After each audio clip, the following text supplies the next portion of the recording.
Assalamualaikum warahmatullahi wabarakatuh. Salam sejahtera untuk kita semua. Kali ini kita lanjutkan karya selanjutnya, yang berjudul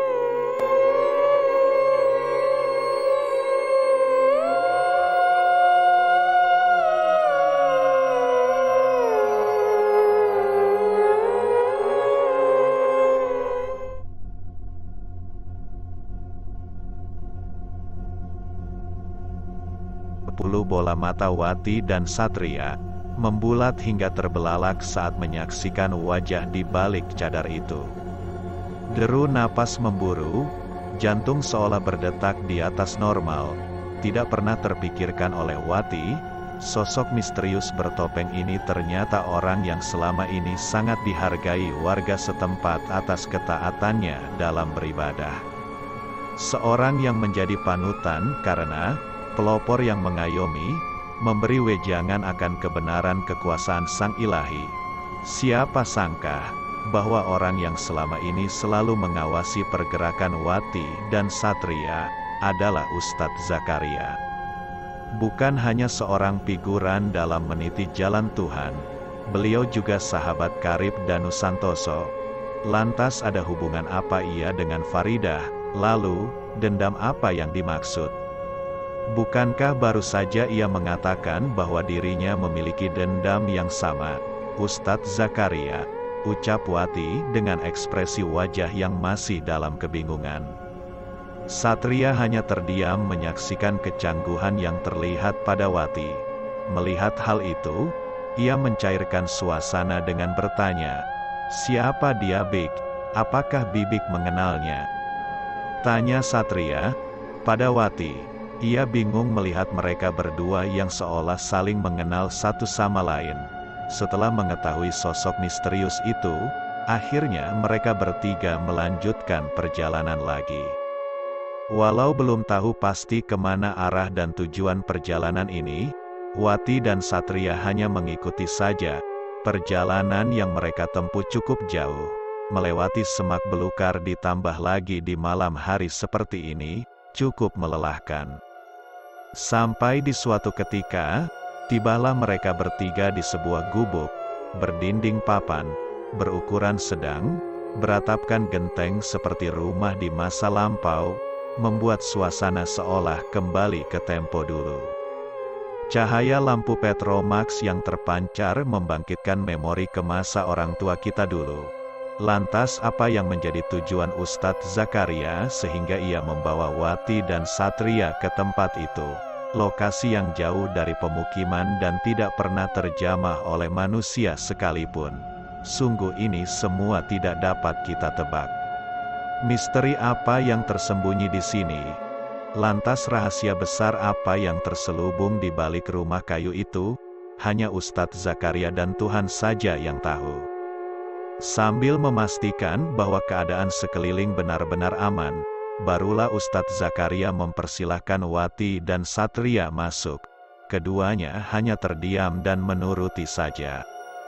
Namun setelah mereka berada di dalam, betapa terkejutnya ternyata di dalam rumah itu terdapat seseorang yang sedang terbaring lemah di atas tempat tidur yang juga terbuat dari kayu. Tidak diketahui jelas siapakah gerangan orang tersebut, karena hampir seluruh wajahnya terbalut oleh kain perban. Setelah mempersilahkan masuk dan duduk, barulah Ustadz Zakaria memulai percakapan. Namun karena rasa penasaran yang berkecamuk sedari tadi di dalam hati Wati, perempuan yang kerap dipanggil Bibik oleh Satria itu mempertanyakan siapa yang sedang terbaring lemah tak berdaya ini. Dengan ekspresi wajah yang berat, Ustadz Zakaria menjawab pertanyaan Wati.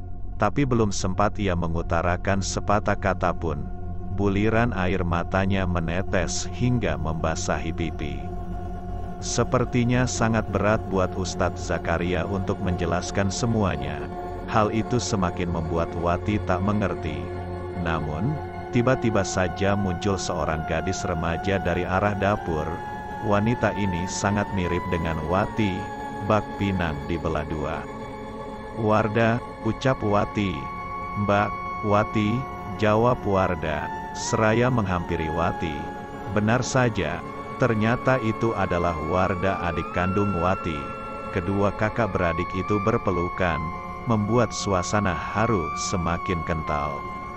Masih menjadi pertanyaan, atas dasar apa sehingga Wardah rela datang jauh-jauh ke sini? Kenapa kamu ada di sini? Dan kenapa enggak hubungi Mbak kalau kamu mau datang? Tanya Wati pada Wardah. Wardah melepaskan pelukannya. Kemudian ia berkata, awalnya aku memang mau ke rumah Pak Danu untuk menanyakan tentang keberadaan Mbak. Karena beliau bilang bahwa Mbak hilang, aku pun memutuskan untuk datang ke sini. Namun di tengah perjalanan, secara tak sengaja aku berjumpa Ustadz Zakaria. Beliau menceritakan apa yang sedang terjadi di rumah itu. Wati melirik ke arah Ustadz Zakaria, yang sedari tadi hanya terdiam dengan ekspresi berat.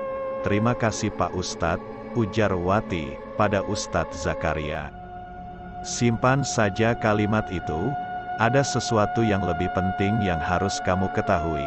Entah apa maksud dari kalimat Ustadz Zakaria. Kemudian lelaki itu menghampiri seorang yang berbaring di atas tempat tidur. Terang saja baik Wati maupun Satria tidak mengenali sosok yang terbaring lemah di atas pembaringan itu. Seluruh wajahnya dibalut dengan kain kasa. Ini adalah Regan putra Danu Santoso. Betapa bahagianya Wati dan Satria mendengar bahwa itu adalah Regan, orang yang mereka cari-cari akhirnya ketemu juga. Buliran embun di kelopak mata sudah tak terbendung lagi. Wati pun menghampirinya. Suasana haru biru kembali terjadi. Regan anakku, ucap Wati dengan nada bergetar. Namun apa yang terjadi? Orang yang selama ini ia rindukan, bahkan rela mempertaruhkan nyawa demi kebahagiaannya, malah hanya diam tanpa ekspresi. Ia bahkan seolah tak mengenali Wati. Apa yang terjadi pada anakku, Pak Ustadz? Tanya Wati pada Ustadz Zakaria. Benturan keras akibat hantaman benda tumpul di kepalanya, membuat Regan lupa ingatan. Ia bahkan tak mengetahui siapa namanya sendiri. Betapa hancurnya hati Wati mendengar penjelasan dari Ustadz Zakaria. Ini tidak bisa dibiarkan. Kita harus membalasnya. Perempuan iblis itu harus segera kita kirimkan ke neraka. Hardik Satria dengan nada geram bersambung.